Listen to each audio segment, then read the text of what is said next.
2 linggo bago sumapit ang Pasko ay binayo ng napakalakas na bagyo ang island province ng Carotesan. Malaki-laki rin daw ang pinsalang inabot ng probinsya at nahirapang makarating dito ang mga tigalabas ng isla dahil nagkaroon ng ilang pagkasira ang airport at pier. Noon ay nakapag-book na ng tiket pauwi sa kanyang bayan si Kelvin. Sa eroplano dapat siya sasakay upang mas mabilis siyang makauwi, ngunit dahil hindi pa rin makapag-operate ang airport sa Carotesan ay nagpasya siyang magpa-refund na lamang upang sa barko sumakay. Medyo matagal ang 12 oras na biyahe, ngunit matitiis niya iyon. Makita lamang ang kalagayan ng kanyang pamilya na nasa isla. Nag-aalala kasi siya dahil wala pa ring signal ng cellphone sa isla kahit 2 linggo na ang nakalipas matapos ang bagyo. Sirang-sira daw ang mga tower ng mga telco kaya walang komunikasyon ang mga tiga roon sa labas. Ngunit sa loob lamang ng may 3 oras ay sasapitin na ng barkong MV1 Go Veritas ang pantalan ng Carotesan. At sa wakas ay makikita na ni Kelvin ang sinapit ng probinsya at maging ng mga mahal niya sa buhay. Oras na naman na.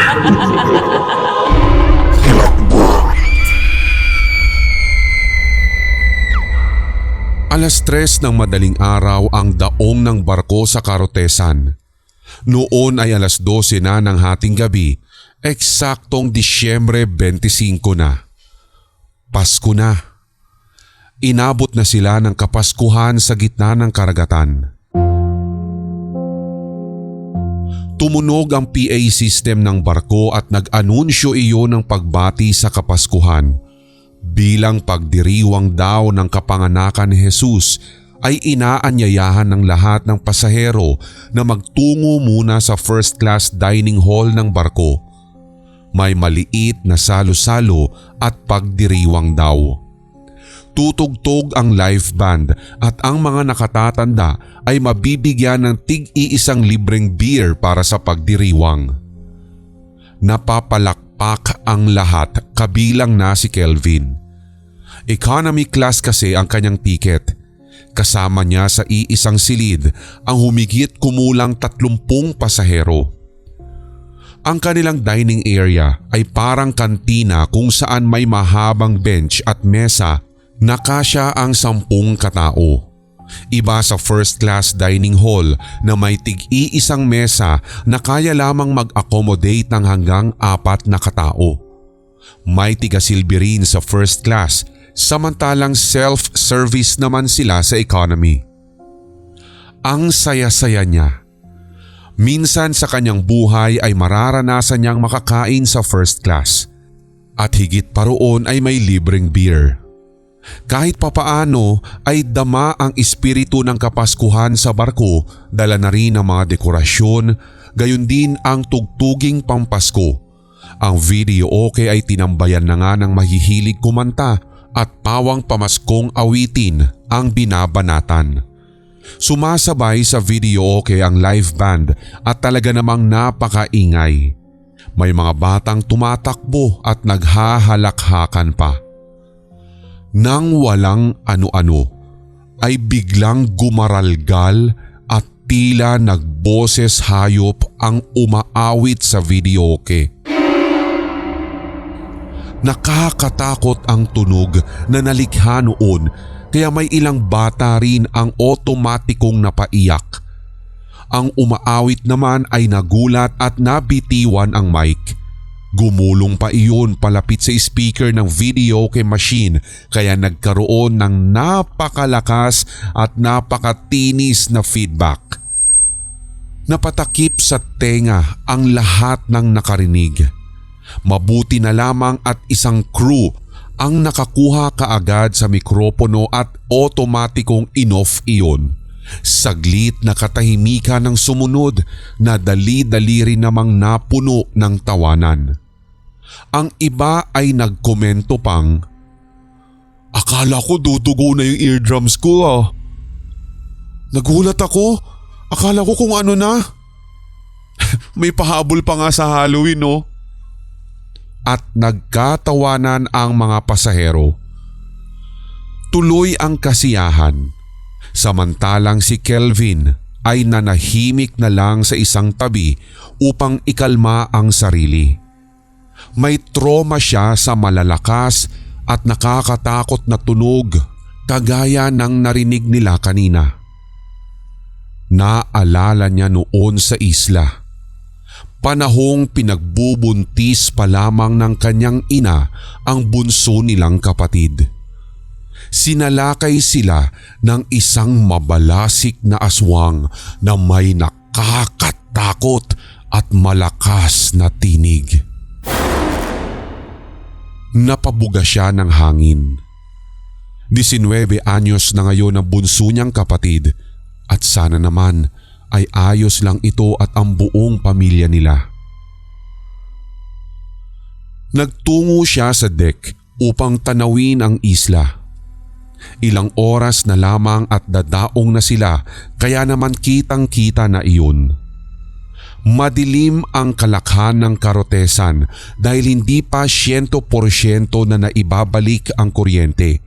Pero may ilang bahagi na may mga aandap-andap na liwanag na mula marahil sa mga gasera. Pinakamaliwanag niyang natatanawan ay ang pier marahil. Kinakabahan siya na hindi mawari. Natatakot siya na baka wala na siyang madarat ng bahay o pamilya. Kung kaya't, Diyos ko, huwag naman sana. Napalingon si Kelvin sa nagsalita. Isang lalaki pala ang naroon din sa deck at nakatanaw sa isla. Bakas ang pag-aalala sa mukha nito. Taga Roses Diaz ako. Anang lalaki bagamat hindi nakatingin sa kanya. Wala pa akong balita ron eh. Ikaw ba pre? Noon lang ito tumingin sa kanya. Magkalapit lang pala tayo. Argosa ako eh. Kelvin nga pala. Ipe. Sagot naman ito. Magsabay na tayong pauwi. Alam mo, ninenervyos talaga ako sa daratnan ko eh. Pareho pala tayo. Lalo nga akong ninervyos dahil sa ingay kanina sa loob.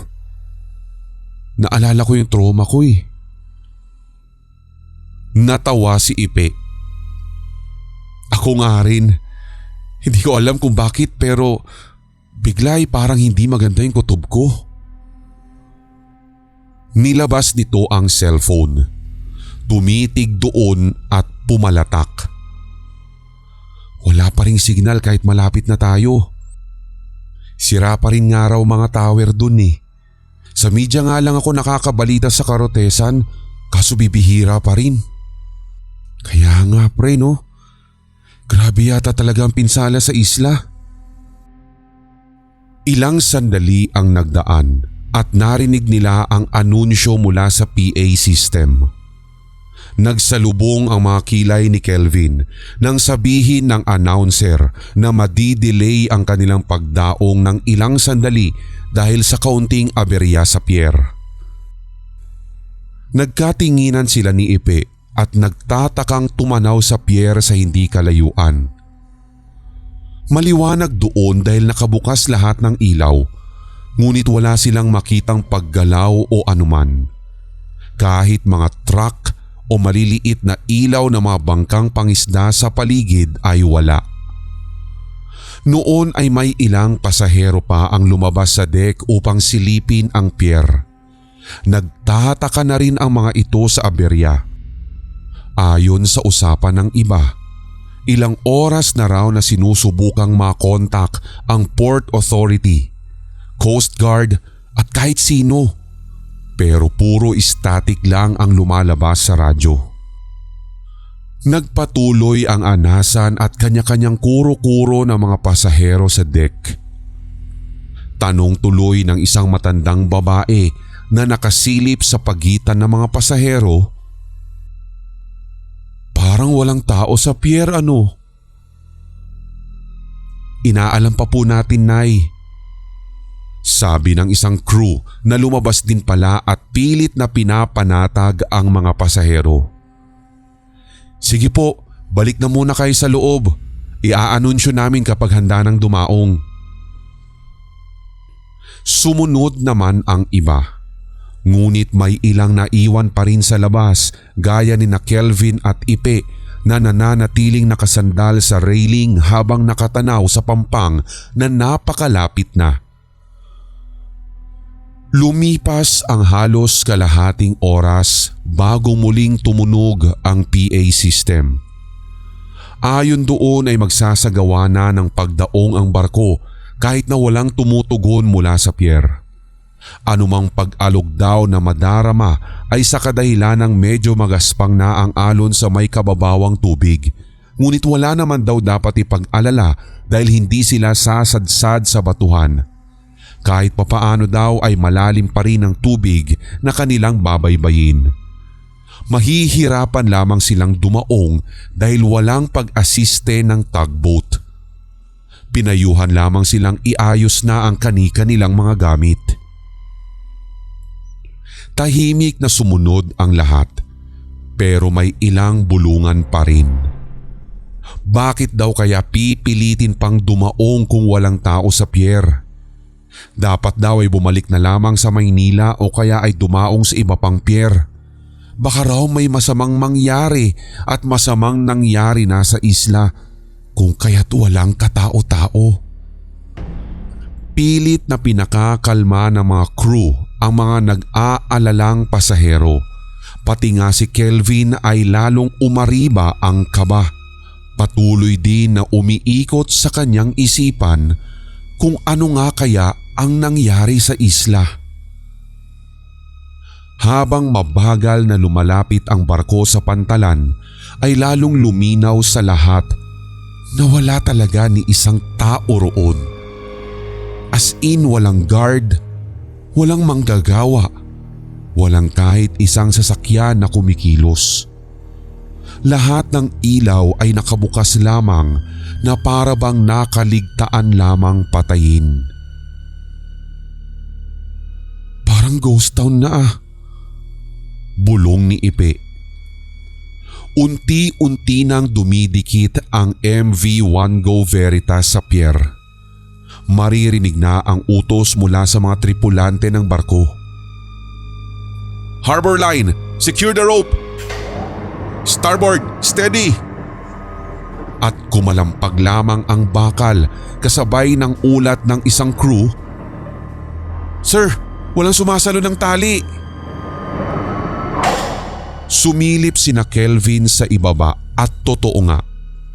Sa kabila, nakalawit lang sa hangin ang makapal na lubid. Walang kahit na sinong tagatanggap. Isang crew mula sa barko ang nagdesisyon ng tumalon sa pier. Sumunod ang isa pa at magkatulong nilang hinila ang lubid upang maitali sa isa sa mga poste. Maya-maya pa ay ilan pang crew ang tumalon na rin para maitali pa ang lubid hanggang sa matapos ang lahat. Ayan! Okay na yan! Sigaw ng isa sa mga pasaherong nakadungaw sa deck.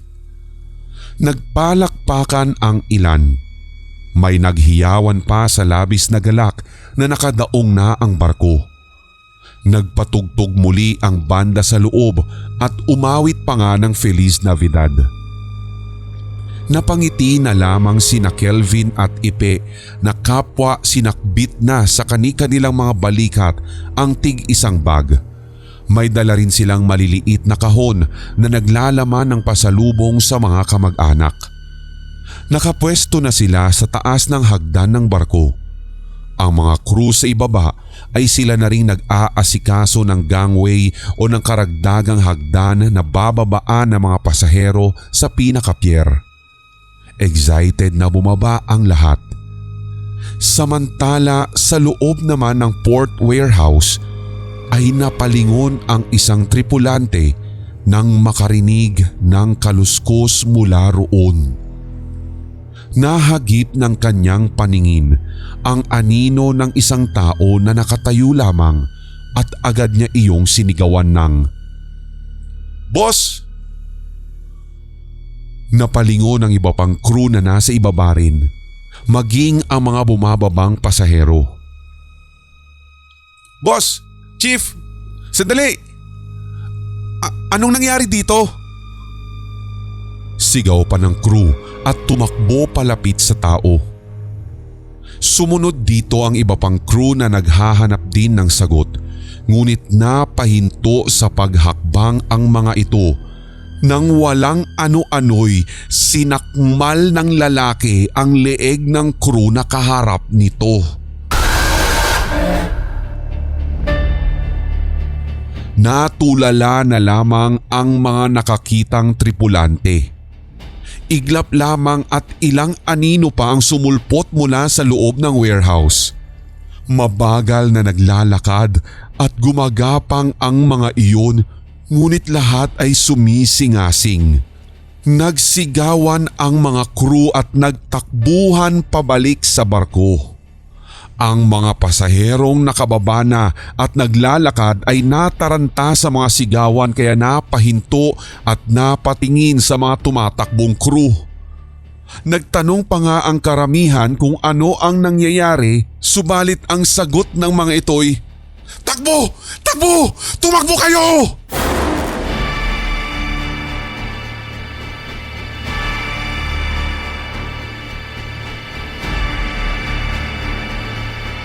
Sina Kelvin at Ipe na nasa may hagdan pa lamang ay tumigil sa pagbaba. Minasdan nila ang tumatakbong mga crew. Napatingin si Kelvin sa gusali ng ticketing office at doon ay nakita niya na may ilang nilalang na tumalon at lumipad patungo sa direksyon nila. Napasigaw tuloy siya at, "Aswang! Mga aswang!" At tinuro niya ang mga nilalang na nooy mabilis nang paparating. Napuno ng hiyawan ang barko. Bumalik sina Kelvin at Ipe sa loob at wala silang pakialam kung sino na ang kanilang mabunggo. Kagaya ng iba pang pasahero na nagmamadaling makabalik sa loob ng barko. May iba na nahulog na nga sa dagat at ang iba naman ay sinalo ng mga lumilipad na nilalang. Ang mga nakababa na sa pier ay hinabol at nilapa na ng mga nilalang ng dilim. Sa pakikipag-unahan ni Kelvin na makababa ay may kung sinong humawak ng mahigpit sa kanyang balikat. Si Ipe ang nalingunan niya at nanlaki ang kanyang mga mata nang makita ang naglalakihan nitong mga mata at bibig. Nginisihan siya nito sabay diniinan ang hawak sa balikat niya hanggang sa bumaon iyon sa kanyang dibdib. Ang inaasahan sanang Pasko kapiling ang kani-kanilang pamilya ay nauwi sa trahedya nang ang mga pasahero ay naging Noche Buena ng mga aswang.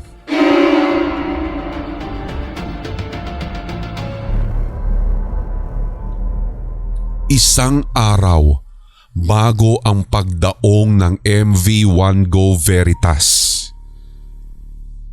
Masyadong matindi ang pinsalang hatid ng nanalasang bagyo sa Carotesan Island. Walang pagkain, tubig, kuryente at linya ng komunikasyon. Ang mga aswang na kinatatakutan ni Kelvin ay apektado rin ng dilubyo, kung kaya ginawa nila ang lahat upang sila ay mabuhay. Kahit pa nga nangangahulugan iyon ng malawakang pagpatay.